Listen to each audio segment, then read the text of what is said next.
మన్మోహన్ సింగ్, నువ్వు ఈ దేశానికి ప్రధానమంత్రి కావడమే నీ పాకిస్తాన్ వాళ్ళకి శత్రువు అవుతుంటావు స్వామి, నీకు ప్రాబ్లం ఉంటుంది, దాన్ని ఏమంటారు, ఈ ఈ వీటి వెనకాల నిలబడదుగా నువ్వు అని చెప్పుకొచ్చారు. అంటే మన బుల్లెట్ ప్రూఫ్ది, ఆయన బుల్లెట్ ప్రూఫ్ వెనకాలే మాట్లాడేవాడు.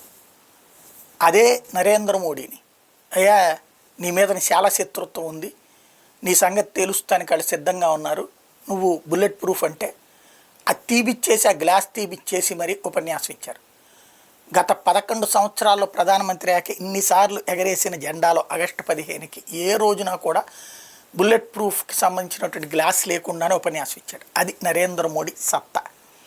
శత్రువులు ఇక్కడ జనం మధ్యలోనే ఉన్నారని తెలిసిన, ఢిల్లీలోనే రోహింగ్యాల దగ్గర నుంచి అనేక మంది బంగ్లాదేశ్ నుంచి వచ్చినటువంటి వెధవలు ఉన్నారని తెలిసినా సరే ధైర్యంగానే తిరుగుతుంటాడు.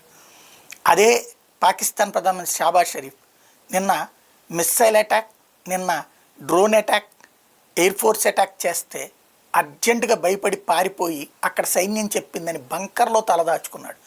తెల్లవారుజామున దాకా తలదాచుకున్నాడు. పాకిస్తాన్ సైన్యం మొత్తం రివ్యూ చేసి ఇక పేల్చదులేండి అయిపోయింది అన్నాక బయటకు వచ్చాడు. అది మన దేశ ప్రధానమంత్రికి వాళ్ళ దేశ ప్రధానమంత్రికి ఉన్న తేడా. ఇవాళ అదే మన ప్రధానమంత్రి వెళ్ళి ద్రౌపది ముర్మును కలిసి వచ్చాడు. అట్లాగే ఇటు మంత్రులతో మాట్లాడాడు, అట్లాగే సిడిఎస్తో మాట్లాడాడు, త్రివిధ దళాధిపతులతో మాట్లాడాడు. ఓపెన్ ఇక్కడ, అక్కడ వణుకు, బయటికి రావడానికి వణుకు. అలాంటిది తేడా అలా.